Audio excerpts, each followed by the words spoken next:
Welcome to the Banker Lamp. Please enjoy the video. In this video, I will show how to make peanut butter bread. This delightful treat requires just a few common pantry staples. We'll combine 1 3/4 cups of flour, 1 cup of sugar, and 1/2 cup of creamy peanut butter. You'll also need 1 large egg, 1 cup of milk, 2 teaspoons of baking powder, and 1/2 teaspoon of salt. It's a surprisingly simple recipe that yields incredibly delicious results, perfect for any time of day.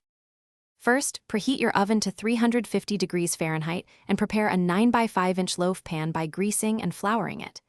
In a large bowl, whisk together the flour, sugar, baking powder, and salt until well combined. In a separate bowl, beat the egg, then stir in the milk and peanut butter until smooth.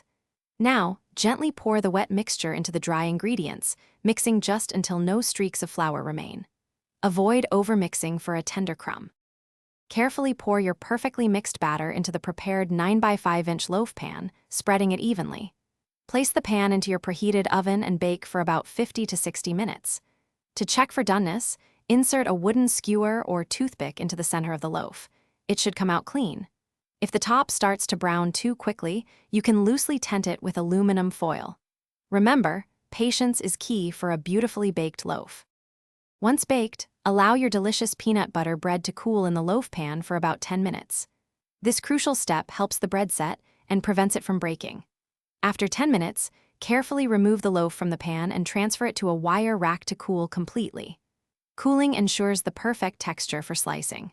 Once fully cooled, slice it into 1/2 inch thick pieces and enjoy plain, or with a spread of extra peanut butter or your favorite jam. It's truly delightful.